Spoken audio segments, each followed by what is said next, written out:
ಕಸ್ಟಮರ್ಗೆ ಒಳ್ಳೆ ಸರ್ವಿಸ್ ಕೊಡಿ, ನಿಮ್ಮ ದುಡ್ಡು ನೀವೇ ಇಟ್ಕೊಳ್ಳಿ ಅಂತ ಹೇಳಿ ನಮ್ಮ ಶಾಂತೋಜಿರಾವ್ ಅವರು ಒಬ್ಬರು ಕಸ್ಟಮರ್ನ ರೆಫರ್ ಮಾಡಿದ್ರು. ಸೊ ಆ ಕಸ್ಟಮರ್ದು ರಿಜಿಸ್ಟ್ರೇಷನ್ ಆಗಿ ಇವತ್ತು ನಾವು ಶಾಂತೋಜಿರಾವ್ ಅವ್ರಿಗೆ 60,000 ರೂಪಾಯಿ ಕೊಟ್ಟಿದ್ದೀವಿ. Hello guys, welcome back to 30 days 30 employees hiring challenge. ಇವತ್ತು ನಮ್ಮ ಚಾಲೆಂಜ್ದು 29th ಡೇ.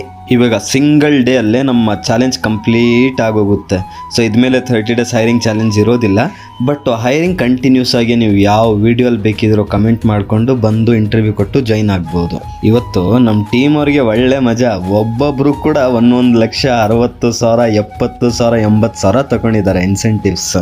ಬಿಗಿನಿಂಗಲ್ಲಿ ಹೇಳಿದ್ನಲ್ಲ ಶಾಂತೋಜಿರಾವ್ ಅಂತ, ಸೊ ಅವ್ರು ಆ್ಯಕ್ಚುಲಿ ನಮ್ಮ ಕಸ್ಟಮರು. ಸೊ ಆ ಕಸ್ಟಮರ್ಗೆ ಹೇಳಿದ್ದೆ, ಸರಿಯಾ ನಿಮ್ಮ ಸರ್ವಿಸ್ ಇಷ್ಟ ಆಗಿದ್ದರೆ ನೀವೊಂದು ಕಸ್ಟಮರ್ನ ರೆಫರ್ ಮಾಡಿ, ನಿಮಗೆ ರೆಫರಲ್ ಬೋನಸ್ ಕೊಡ್ತೀನಿ ಅಂತ. ಸೊ ಅವರು ನನಗೆ ರೆಫರಲ್ ಬೋನಸ್ಸು ಬೇಡ, ಏನು ಬೇಡ, ನೀವು ಕಸ್ಟಮರ್ಗೆ ಸರ್ವಿಸ್ ಒಳ್ಳೇದು ಕೊಡಿ ಅಂತ ಹೇಳಿದರು.